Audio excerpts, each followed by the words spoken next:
Okay, so we're trying something new today. I'm going to just read through the news with you and take a look at everything that's going on. We don't have a guest right now, so the idea is just to, sort of take a look at what's happening in the news. We'll read it together. We'll, just sort of react to a lot of the crazy that's happening right now. This is also an AMA. So for those of you who are joining us at this point, ask questions, do super chats. It'll be my pleasure to sort of like hang with you guys today and just get a sense of everything that's going on. Personally, for me, I've had a really odd week because last week my son started school. So he started play school, and it was like so. The whole first half of my day just went in like dropping and picking up and sitting in the classroom because they were allowing me to sit in the classroom. Um, and today he's got a cold and a cough, which I'm told happens quite often for children who are starting play school. Audio issues. I've got a mic here. It should technically that should be the mic that is working, unless let me just pause this for a second and see if yeah, this should be okay. The audio issues should be fine. Just see if this is better now. If this is a better option. Okay, I do understand that there is a CSK versus KKR match happening at 8 o'clock, but like I said, the idea is to just sort of hang out and see what's going on. And I thought I'd try something new, which is share my screen and we can read some of the news together. And that's something we can start. Varghese says the audio is fine now. Thanks, Varghese. We also have Carl Pereira. Hi, Carl. Pradeep is here. B says no issues. Vaishnav was the first one here. So, hi, Vaishnav. Rahul Kumar, KKR will win. You know what? I've been a RCB fan from the beginning because I'm from Bangalore. And I'm really happy we have a women's team. Let me just say that. And the latest news was, of course, that the National Green Tribunal, which is sort of the Supreme Court for environment issues, is now asking questions about the number of matches being held in Bangalore and the amount of water they're using, because obviously Bangalore has a huge water crisis. And that's also something interesting to look at. Quite frankly, I'm wondering if this would be good for RCB or bad for RCB. Edwin says, hi, daily news, please. We have Khalid who says, thank you, Khalid. Khalid says, you're awesome. Kanishk, always nice to hear the news from you, sensible and informative. Thank you. Okay, so this is what I'm going to do. I'm going to share my screen, and we're going to then go through all of the newspapers and what's happening today, and we can discuss it and take a look at everything that's happening. Okay, so let me just see if I've gotten this right. This is yay! We're finally able to. I'm very excited, by the way. Also, please ignore the advertisements on this side. Okay. Um, so this is the story that most of the newspapers are leading with. The Congress and the National Conference have finally, sort of filled their seat sharing agreement in Jammu and Kashmir. We'll take a look at that story right now. And this is important because obviously we're getting closer and closer to the election in Jammu and Kashmir. This also means that the PDP has been left out, because between the National Conference and the PDP, they sort of cannot see eye to eye, and the Congress seems to have chosen the National Conference. Omar Abdullah making that statement saying the National Conference will support the Congress in Udhampur, Jammu, and Ladakh. And India Bloc will contest these polls to fulfill the aspirations of the people of Jammu and Kashmir. So this is what we're hearing so far. National Conference is going to contest Anantnag, Srinagar, Baramulla. And the Congress will field Udhampur, Jammu, and Ladakh. That's the story we're seeing this morning. But the other sort of political story in this newspaper that I thought was very interesting was Prashant Kishore. Let me see if I can find that story for you. Here he is, right? Now, Prashant Kishore made a couple of statements this morning that the PTI had carried, where he said the BJP is likely to emerge as the leading party in West Bengal and in Orissa. So basically, he believes that the BJP will overtake and completely move out Naveen Patnaik and Mamta Banerjee. This is interesting to me, really. And I'm just going to read through this story. The BJP, he says, is making big gains in the south. Remember, Tamil Nadu is a very interesting state. Tamil Nadu, and we're going to try and see if that's the conversation we can have this week with our team, with our colleagues at Quint. But this I thought was interesting. So this is what he has said: BJP will either be the first or the second party in Telangana. This is interesting. He would be the number one party in Odisha, is his prediction. And he's also said, in my mind, BJP is going to be the number one party in West Bengal also. Now, if you go by what the TMC has been saying, I mean, obviously, TMC is not going to accept it, but it seems really interesting to me that, this is what he's discussing right now.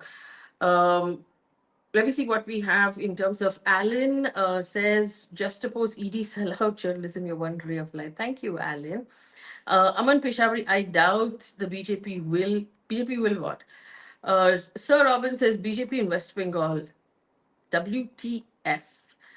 Uh, yeah, but so see, this is the reason why I'm reading this out is we all know the background of Prashant Kishore, right? He's considered, a sort of a genius, sort of election strategist until he's now decided to go out on his own and form his own political party.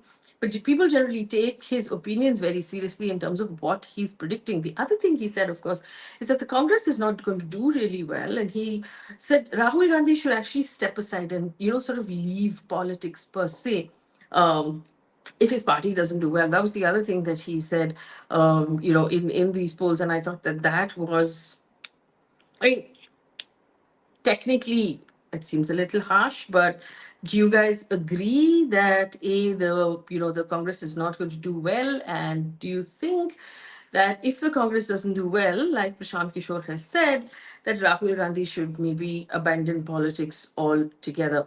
He says, for example, count the number of visits the Prime Minister has made to Tamil Nadu in the last 5 years versus Rahul Gandhi, Sonia Gandhi, or any other member of the opposition. He says your fight is in Uttar Pradesh, Bihar, and Madhya Pradesh, but you are touring Manipur and Meghalaya. How will you get success? So, criticizing, of course, he also criticized the Gandhis for not contesting in, Uttar Pradesh, and the fact that he has chosen Wayanad instead. See, that's over here where he's basically said that opposition cannot win the country from Kerala alone. If you will not win in Uttar Pradesh, Bihar, and Madhya Pradesh, there's no benefit in winning in Wayanad. Strategically, I can say that leaving that Amethi space will send the wrong message. So he's being fairly critical, but he's always sort of been critical, Prashant Kishore. Just looking at some of those responses. Suma Madhu, thank you so much for your messages.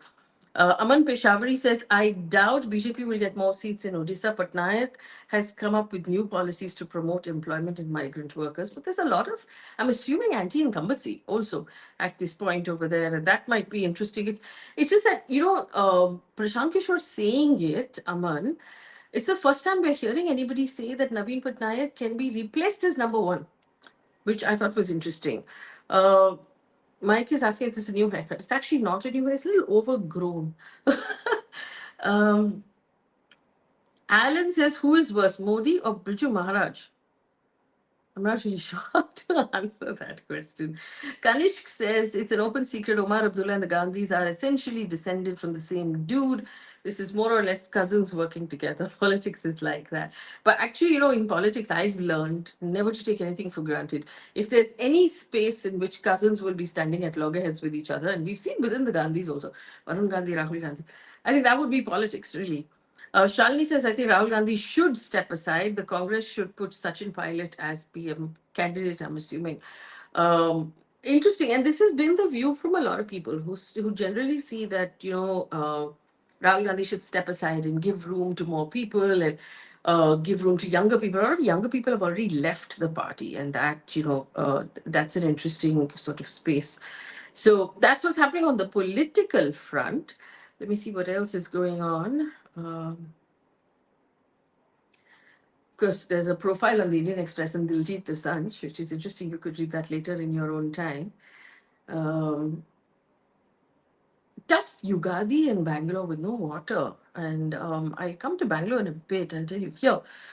So the problem in Bangalore, this is a headline in NDTV, There's record-breaking heat. I mean, my folks live in Bangalore, and it's never been this hot. It's actually hotter than Mumbai on the, in terms of temperature, although Bombay has more humidity. Plus, there's the water issue. And I was having this conversation with my team earlier today about how there's this sort of idea among the rich that they'll be insulated from climate change. Oh, we'll put AC. But in Bangalore, what has happened is, uh, the rich have not been insulated because they've not been able to source water. The water problem has sort of been all pervasive for everybody, and we're talking now about temperatures of nearly 40 degrees in Bangalore. It's unheard of. And now I sound like when I was when I was younger, there would be the older folk who would tell us stories about, oh, when we were young, you never needed a fan in Bangalore, and it never crossed 30 degrees, and this is rubbish, this kind of weather. This was when it would be 31 degrees. It's now 40 degrees in Bangalore. And I think that we need to be realistic about the fact that climate change is upon us, right? It's not something that's going to happen in the next 20 years. And more, we have scientists telling us that in India, particularly, we're going to have summers that will be, and I'm quoting, beyond human tolerance.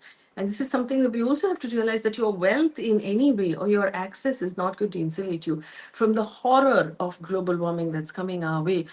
Just looking at a few more, responses that are coming in. Aussie Fernandez says, Jai Congress. Film My Day says, polarization has reached from its peak in its era of politics with the BJP. Anti incumbency is on the national level, but not at the state level, says Aman. Sir Robin says, what do you think about Modi's statement on Manipur today? I was going to get to that. And I'm putting a pin in it, so I look at the rest of the comments and then we'll switch to what's happening. Arsan says, is Kishore right? Rahul Gandhi, there seems to be no method in his madness. It is fragmented. I agree with you on that, but there does seem to be a sort of fragmented. There doesn't. I mean, I remember doing this conversation where a couple of analysts said, so close to the election, he's on his Bharat Jodo Yatra. That's when Nitish left India Bloc. Then he traveled overseas for a bit to lecture in some foreign colleges. Completely unnecessary at this point in time. Um, Pratik says, haven't seen any clouds for a while in Bangalore. That is true. Kalyan Reddy, Rahul should not abuse voters. It's foolish of him. What's in a name? Two things. Promote your app. You can share your mobile. That is true. Please download our app, the Beetroot News app. We're also going to have a website soon. The good thing about the website is you'll be able to share it. We'll be able to link it on Instagram. Lots of good things will come. I'll tell you that in a bit. But saw people playing Holi in Bangalore. True. I'm just going to go to that story of what the Prime Minister said today. Here it is, right? I opened it and kept it ready for you guys. So this is what he said. Timely intervention by the center has saved Manipur.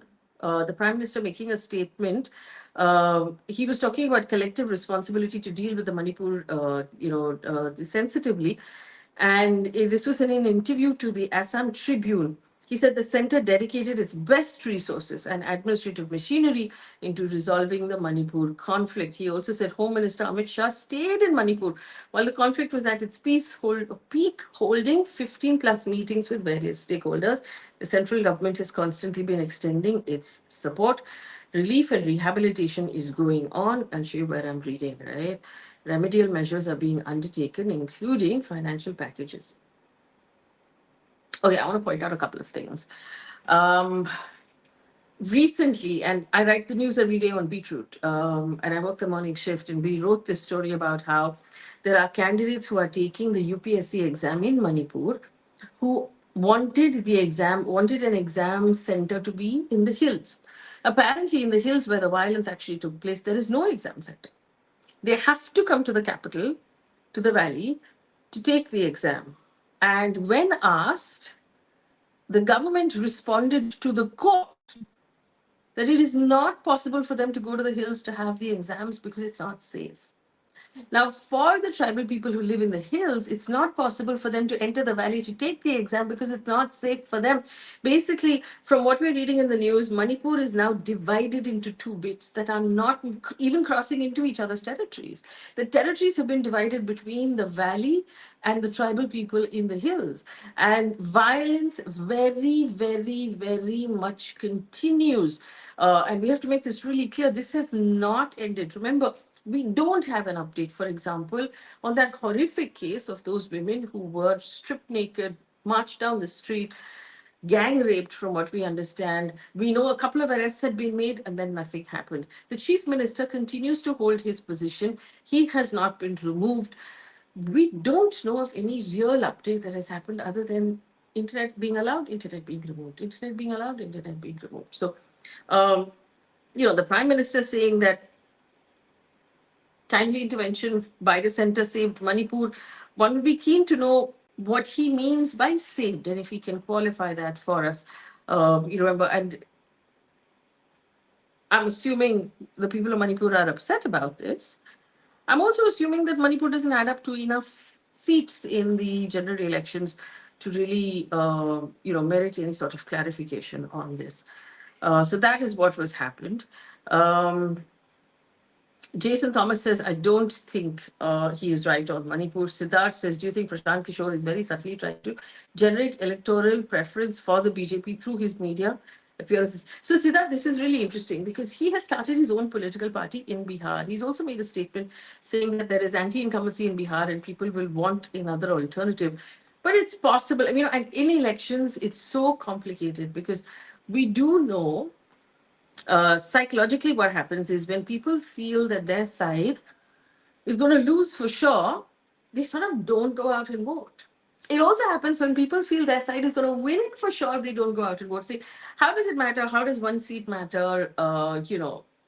If for example, let's assume I'm a BJP supporter, I'm going to vote for the BJP, I feel that okay, even if I don't go to vote, they're going to win anyway, so it doesn't matter.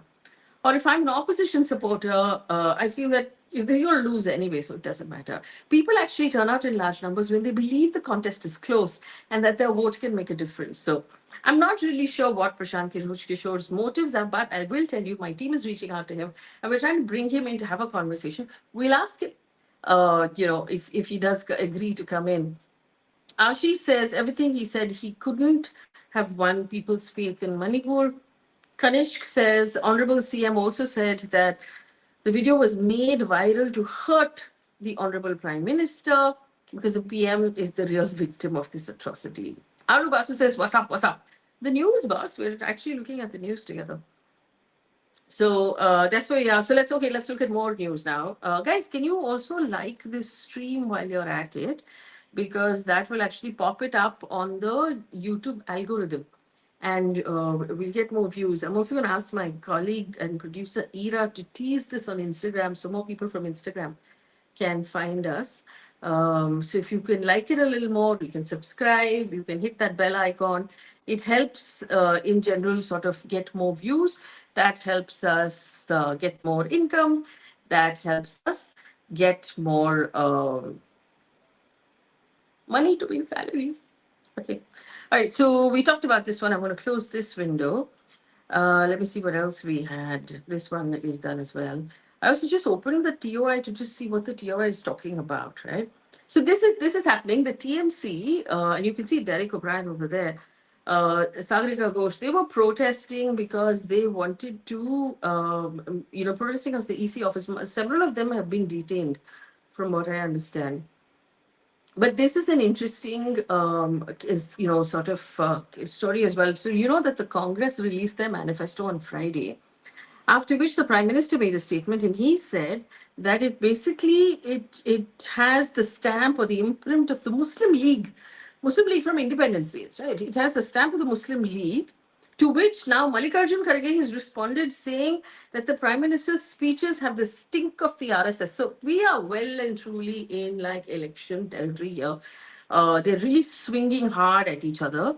And I'm assuming this is going to get worse and a lot more of this is going to happen.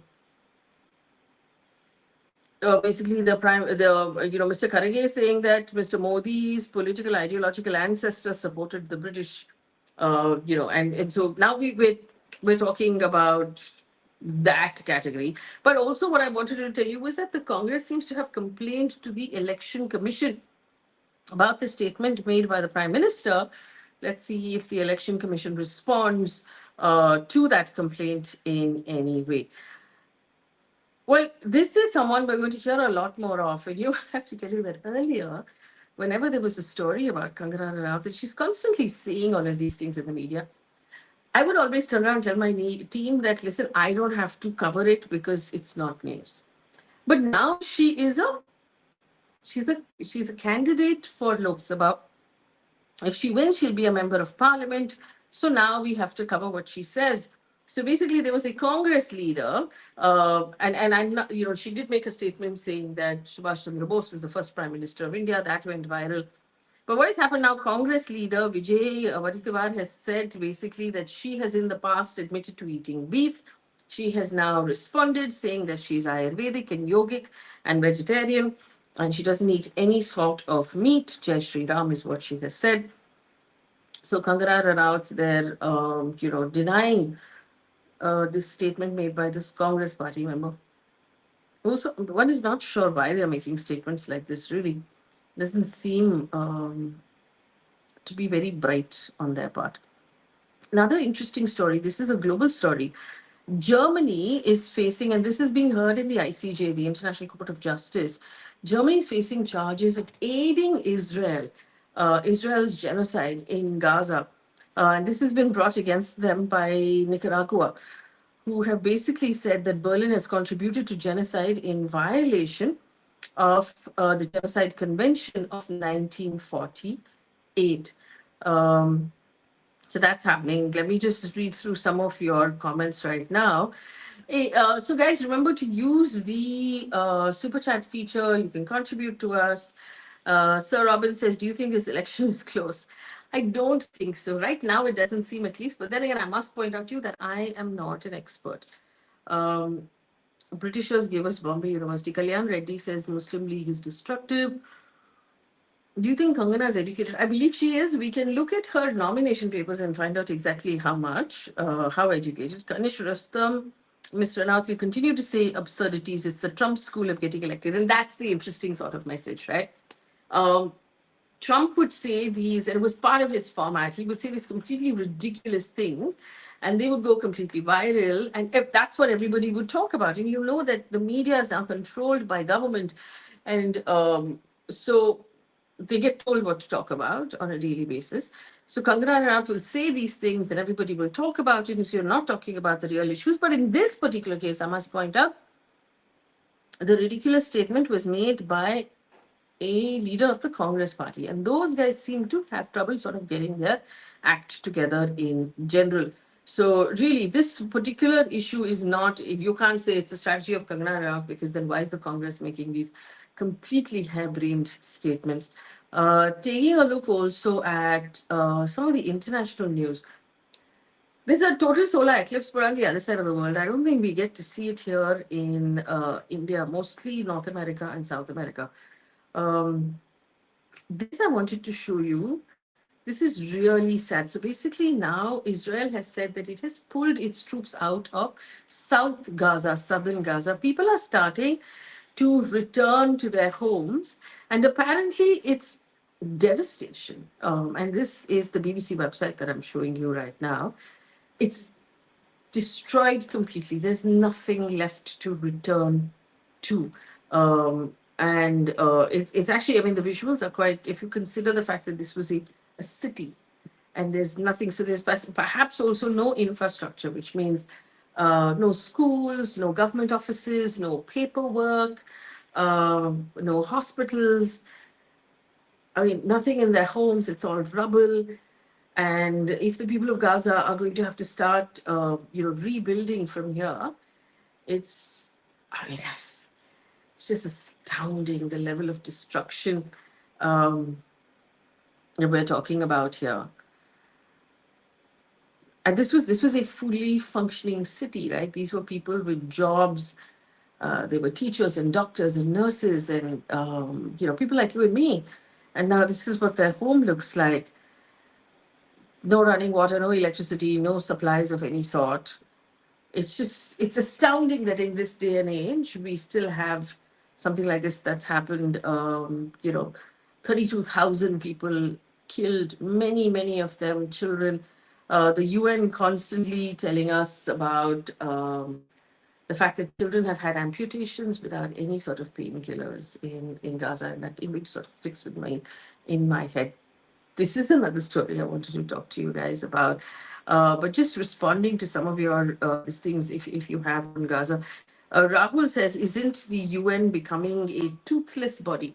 I agree with you. I mean, the fact that the UN was created to make sure that this sort of thing doesn't happen again, and this is exactly the thing that's happened in the UN, has taken the side of the people. And it's constantly talked about the genocide. It's constantly talked about the destruction. It said Israel should stop, and Israel has not paid any attention at all. And because of the veto power of America, nobody has done anything. So, quite honestly, is it becoming a toothless body? I think so. But I do believe that there has been there's a massive change that has happened, right? This is the first time, because of the internet and because there is internet like TikTok that's controlled in China and not controlled by the US.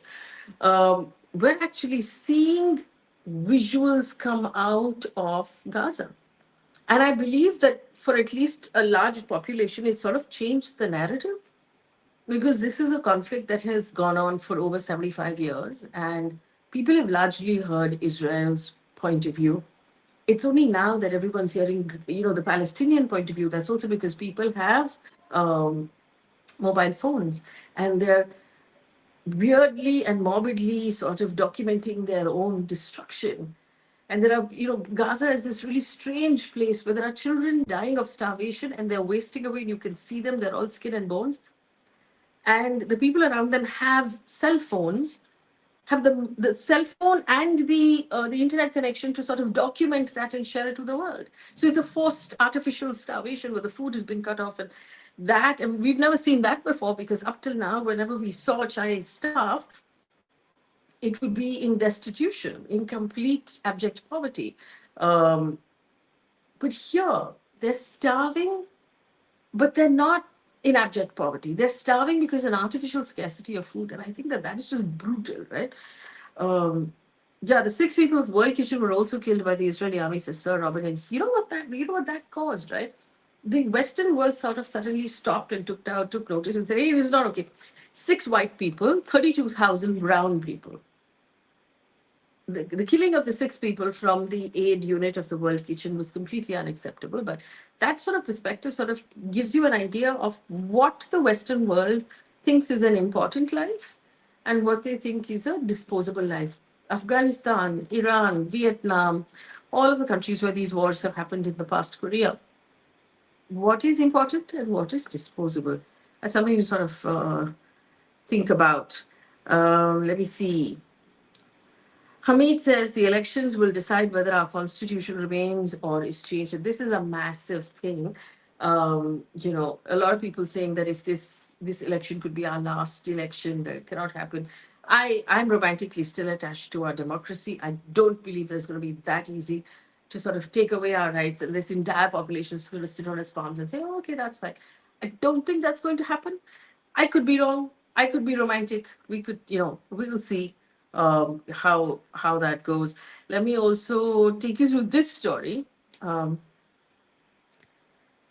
Chief Minister of Uttar Pradesh, Yogi Adityanath, speaking at a event, has basically said that terrorists are not safe inside of Pakistan. Also, he's reacting to a report in The Guardian that came out where he has said, and I'm quoting based on this Deccan Herald report, The Guardian, the promised British daily, 4 days ago said that 20 deadly terrorists have been killed inside of Pakistan. People suspect the possible hand of India. He goes on to say, we don't know what the basis is, but this is new India. Terrorists are not safe in Pakistan. So I just want to point out that the Ministry of External Affairs and India's official stand on the Guardian article was that it was rubbish. They denied it. They said that, there's no basis to this. But here we have a member of the ruling party of the government sort of taking credit for something that the country has officially said we did not do. And that should make you stop and sort of like wonder if that's really the smartest thing to do at this point. I'm just opening Twitter because I thought it was interesting. I was just scrolling through Twitter, and here in the explore column, right, there was this trend, Mango Mania, Alfonso prices plummet. And I was like, really? Where? Because they have not plummeted for me. They're still quite expensive. When I clicked on it, it turns out that it's also being turned into a bit of a meme. And the first meme is Dr. S.Y. Qureshi, who's the former Chief Election Commissioner of India. And they're basically saying, we're talking about 400 plus and then 250. By the first week of June, it's 175 to 200. And this is not, I mean, I'm talking about Alfonso Mango. This is obviously like a joke about possibly the BJP and what they're expecting, but there's a lot of it. And I thought that was quite funny. Also, the prices of mangoes have not gone down by that much. That I found a little disappointing. Then there was this thing that is the next thing that's trending. Is, and I'll show you where that is. South India's success, a stark contrast in child mortality rates, right? It's been written by Andy Mukherjee. Andy Mukherjee is a former colleague of mine. He was my editor at one point. He's a brilliant columnist with Bloomberg Opinion. You should follow him and check what he does. A while ago in 2020, he wrote a stark article about why he was losing hope in India, and largely about the rising sort of inequality and the hate that was bubbling up. He's now written this column. I'll open it for you. There it is, about, and it basically talks about the difference in wealth between the north and the south, and how the south is rejecting the Prime Minister Narendra Modi, and why it matters. And he starts off with this one sentence which I thought was very interesting. He's always been a very compelling writer. He says a child born in Kerala in India's south has a better chance of survival at the age of 5 than in the US. In Uttar Pradesh in the north, the odds are worse than Afghanistan. And he goes on to talk about, and he's got some interesting charts in this article. Here is, for example, the population projections 2024 for these states. And you can see, of course, the northern states, much higher population than the southern states. And we know that with the education and the per capita income that tends to be higher in the south, the fertility rates and the reproduction rates have gone down, and so the populations are lower. Uh, Here we have the poverty index, so the percentage of your population that lives in poverty, and you'll see Kerala is less than 1%, less than 0.5%. And on the top, there's Bihar, Jharkhand, Uttar Pradesh, Madhya Pradesh, Chhattisgarh, Rajasthan. So the north is sitting up there. And also, very interestingly, a larger number of electoral seats going to those states as well.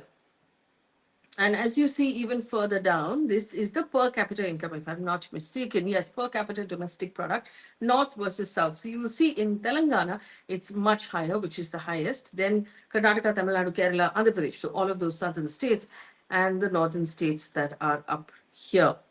And basically how, the south is currently enjoying a larger sort of prosperity. Higher education, this is college enrollment rates for 18 to 23-year-olds, and you will see Kerala, Tamil Nadu, much higher, Bihar and Uttar Pradesh, much lower. So this is basically, what he's talking about. And he says, for Indians like me who grew up in the north, and I know that he grew up in Kanpur, want to believe that the change is still possible, knowing full well that the election results in June 4 are going to make me look foolish, he says. And that is because the typical voter from my hometown would never get a chance to set foot inside a clinic in Kerala where 6 newborns out of 1,000 in Uttar Pradesh will die before they turn 5, will never vote. This is a really interesting, article, and I recommend you take a look at it. It's on Bloomberg. But I want to show you one more thing while we're at it, right? The trolling that he has experienced because of it. Look, Western prostitute, clearly unhappy with the progress of Bharat. And, it sort of goes on. He's been trolled. Like, look at this. Morons like you two shits deserve each other, so on and so forth. I mean, Andy responding in his typical Uncle Chill, he says, but it's stuck. I mean, journalists all over India face this kind of trolling whenever they write anything that is even remotely critical of the country. See, stop writing your utter nonsense. Nobody cares about your lies and propaganda, he says. And so this goes on over and over again. And I just want to illustrate that to you. That part of what is attempted here is to create a sort of chilling effect so that everybody's afraid of writing or voicing their opinions because they're scared that they will get trolled or they will get targeted in some way.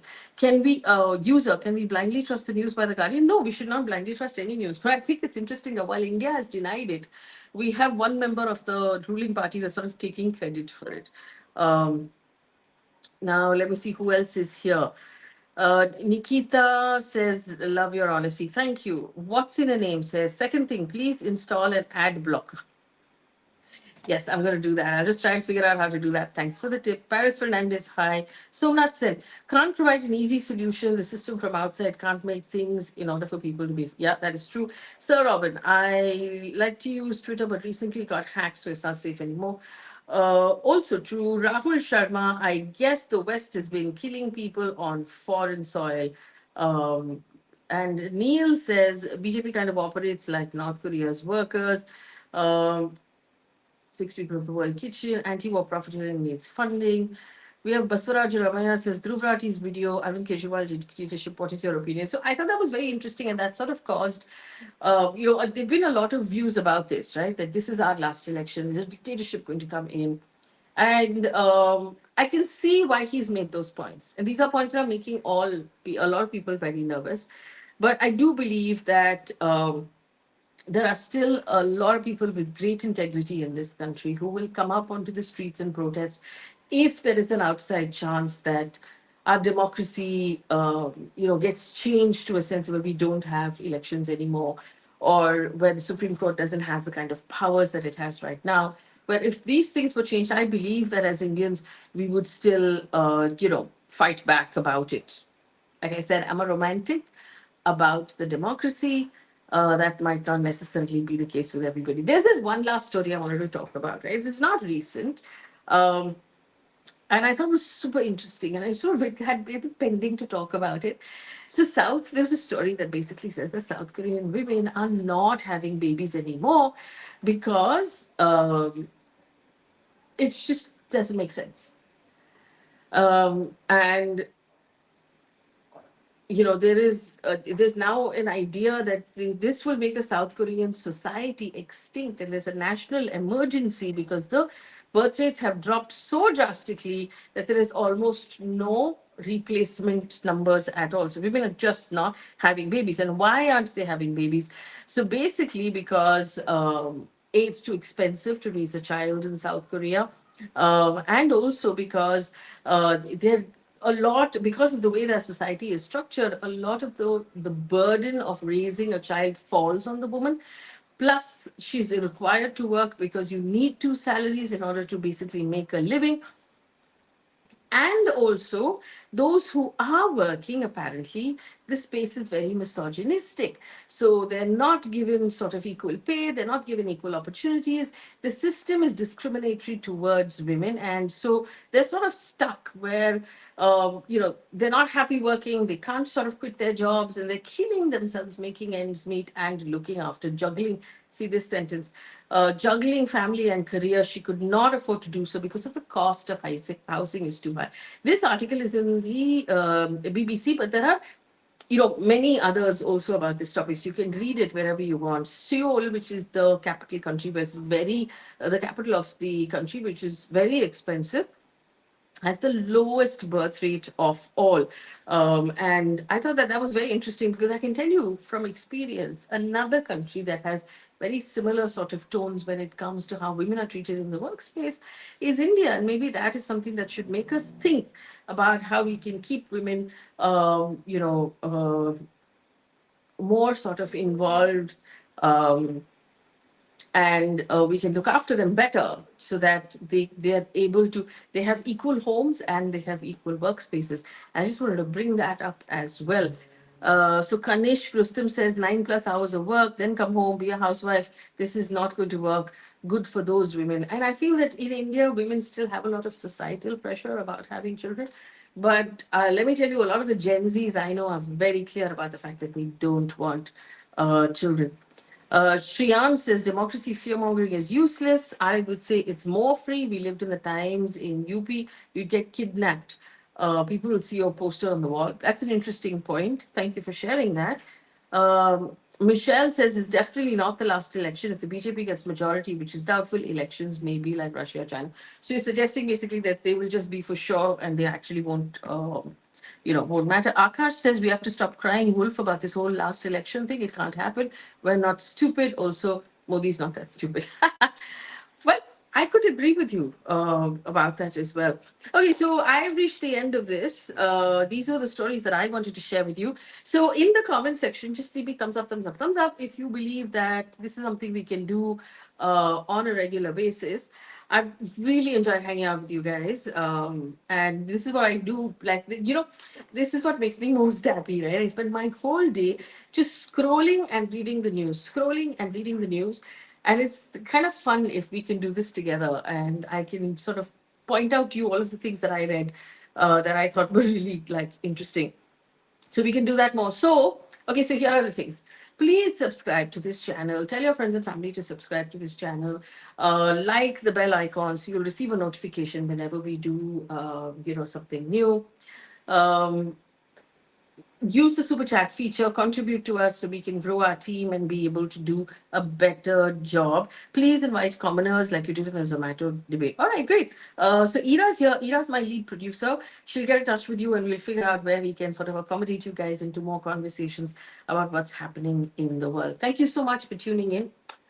Stay safe, guys, and we'll be back tomorrow at 7 o'clock with more content. Thanks for watching. Bye.